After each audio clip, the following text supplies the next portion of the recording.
नमस्कार, डी100 में आपका स्वागत है। मैं इकराम अंसारी हैं। सर, स्वागत है आपका। पहले तो आप अपना पूरा परिचय दे दीजिए। धन्यवाद आपका बहुत बहुत। डी100 में मेरा नाम सुंदर सिंह चौहान है। मैं प्रचारक के रूप में काम करता हूं और पछवादुन क्रिश्चियन लीडर्स एसोसिएशन का अध्यक्ष हूं। जिस तरीके से उत्तराखंड में बात आती है कि एक तरह से एक संत कह रहे हैं कि उत्तराखंड को हिंदू राष्ट्र बनाएंगे। भारत देश है, भारत देश में सभी लोग रहते हैं, सभी समाज के लोग रहते हैं, तो इसमें आप क्या कहना है? यदि कोई संत ऐसा कहता है तो ये मेरी दृष्टि में एक शर्म की बात है। संत होना ईश्वर के प्रति आस्था रखने वाला, ईश्वर के साथ चलने वाला, और ईश्वर के साथ चलने वाला कोई व्यक्ति यदि किसी दूसरे व्यक्ति को ठेस पहुंचाए या उसके विषय में गलत कहे तो ये बहुत ही दुखद बात है। और दूसरे शब्दों में मैं ये कहूँगा कि ये देश किसी के कहने पर नहीं बल्कि संविधान से चलता है और पिछले 75 वर्षों से भी अधिक समय से संविधान से चलता आया है। ये संविधान का सरेआम अपमान करना है और उसे ना मानना है, बल्कि ऐसे लोगों के ऊपर कानूनी कार्रवाई होनी चाहिए तुरंत ही। दूसरे शब्दों में ये कहूँगा, जिन्होंने अपना रक्त बहाया और इस देश को बनाने में अपने जीवनों को दिया है अंग्रेज़ों से आज़ादी को लेकर के, और उत्तराखंड की अगर हम बात करें, उत्तराखंड में ये हो रहा है तो उत्तराखंड के वो शहीद जिन्होंने उत्तराखंड को मांगा, इन दोनों ही शहीदों के जो सपने थे वो भारत को, उत्तराखंड को एक गुलदस्ते के रूप में बनाने के, संजोने के थे। और मैं ये कहूँगा, फूलों के गुलदस्ते में से अगर गुलाब के फूल को निकाल दिया जाए तो वो उसकी जगह दूसरे फूल नहीं भर सकते, और अगर कोई सा भी फूल निकाल दिया जाए तो गुलदस्ते की जो शोभा है वो बिगड़ जाती है। तो उत्तराखंड एक ऐसा गुलदस्ता है जहाँ सभी समाज के लोग रहते हैं। वहाँ मुस्लिम रहते हैं, क्रिश्चियन रहते हैं और बुद्धिस्ट रहते हैं, जैनी भाई हमारे यहाँ रहते हैं, फारसियों का भी कुछ लोग यहाँ रहते हैं, सिख समुदाय काफ़ी मात्रा में यहाँ रहता है, हिंदू समुदाय हमारा है ही यहाँ, और इसके अलावा जनजातियाँ भी है कई सारी। तो सब लोग यहाँ रहते हैं और वो एक गुलदस्ता है, और इसको बिगाड़ने की जो बात करता है तो ये मैं सरकार के लिए ये कहूँगा कि वो इस पर कानूनी एक्शन लें और ऐसे लोगों पर कार्रवाई करें। जिस रीति से पंजाब में अलगाववादियों के ऊपर जिन धाराओं का इस्तेमाल किया जाता है और असम में, छत्तीसगढ़ में जो अलगाववादी जो किए हैं, जो धाराएं उनके ऊपर लगती है वो धाराएं इनके ऊपर भी लगनी चाहिए, जो खुले मंचों से प्रदेश को या मानवता को बांटने और ये शर्मसार करने वाली बातें हैं, इन पर कार्रवाई होनी चाहिए। ध्यान से सुनिए आप लोग, ये धरती किसकी है? ये भगवान भद्र विशाल की धरती है।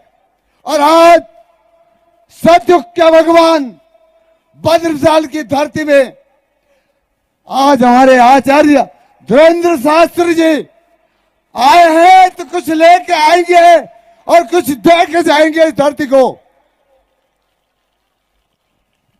ये मां गंगा का मायका है, ये सनातन धर्म का उद्गम स्थल है, और आज ये धरती पीड़ित है जिहादियों से।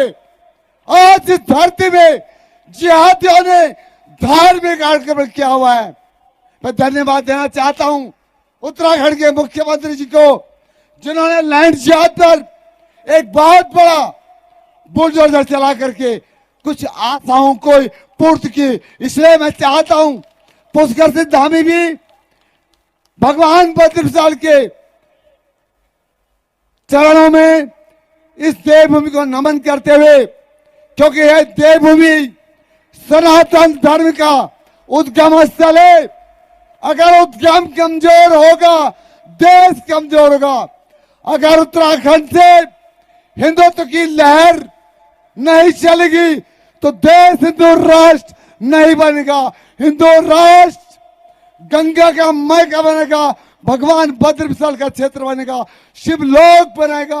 और आज मैं धीरेन्द्र शास्त्री जी को यह संकल्प देता हूं इस उत्तराखंड से कि उत्तराखंड ही हिंदू राष्ट्र बनेगा, यह हिमालय हिंदू राष्ट्र बनेगा।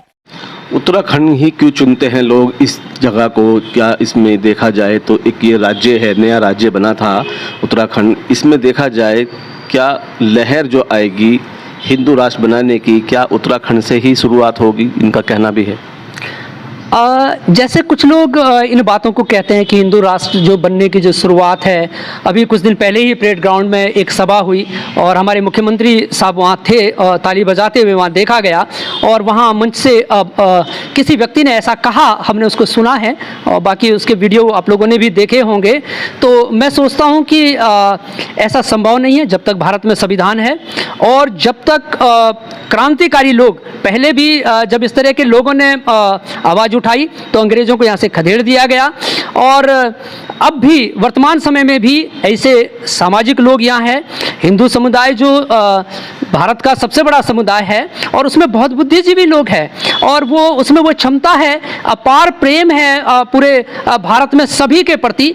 तो मैं ये कहूँगा कि ये चंद कुछ लोग हैं जो हमारे जो शांति प्रिय प्रदेश है पूरे देश में, उत्तराखंड, उसको बिगाड़ना चाहते हैं और बाहर से यहाँ आकर के अनाप शनाप बातें करके यहाँ जहर घोलने की कोशिश कर रहे हैं, परंतु ऐसा है नहीं। हमारे उत्तराखंड के लोग ऐसे नहीं हैं, सबसे प्यार करने वाले लोग हैं और एक दूसरे का साथ देने वाले लोग हैं और ऐसी बातों को स्वीकार करने वाले लोग नहीं हैं। समाज को क्या मैसेज देना चाहेंगे?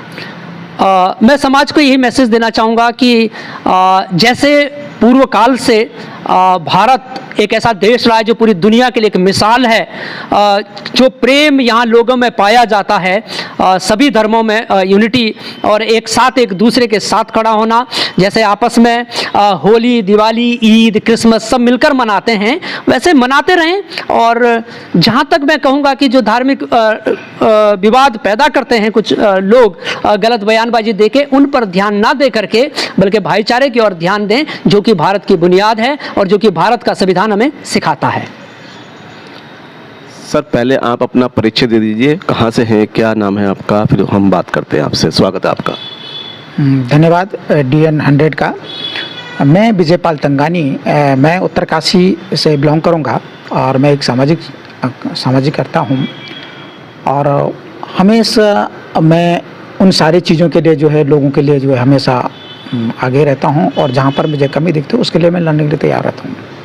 जिस तरीके से देखा जाए उत्तराखंड के अंदर आवाज़ें उठ रही हैं कि उत्तराखंड एक हिंदू राष्ट्र बनाने की कोशिश की जा रही है, एक संत जो कह रहे हैं कि यहीं से शुरुआत होगी, तो उसमें आपका क्या कहना है? देखो, हिंदुत्व राष्ट्र बनाना बोलने में बहुत फ़र्क है, क्योंकि ये राष्ट्र जो है ये किसी एक धर्म से नहीं चलता, एक जाति से नहीं चलता, क्योंकि ये संविधान से चलता है और भारत के संविधान ने हर एक, चाहे हिंदू हो, मुसलमान हो, सिख हो, ईसाई हो, सबको एक इसमें एक समानता में लाया हुआ है और कोई इससे भारत के कानून से जो है ऊपर कोई नहीं है, संविधान से ऊपर कोई नहीं है। ठीक है, इसलिए जो है कोई ऐसा नहीं कह सकता कि मैं बड़ा हूँ। ठीक है, यदि हिंदू कहता है तो यह है, तो उतने अधिकार मुसलमान का भी है, उतने क्रिश्चियन का, उतने ही जैनिस्ट का, उतना ही बौद्धिस्ट का है। तो इसमें जो है कोई ऐसा नहीं कह सकता कि हम हिंदू राज्य बनाएंगे, हिंदू राष्ट्र बनाएं, ऐसा हो ही नहीं सकता।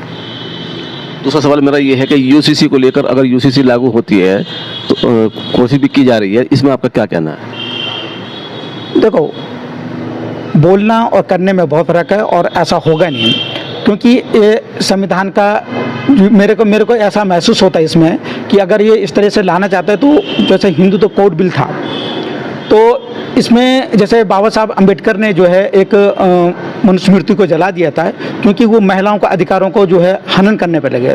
क्योंकि इनकी जो मंशा जो इस तरह से मुझे नज़र आती है कि ये चाहते हैं कि महिलाएं उसी दृष्टि में रहें जैसे वो पहले रखते थे, उसके उन लोगों का हनन करते थे, उनका शोषण करते थे, और ऐसा होगा नहीं।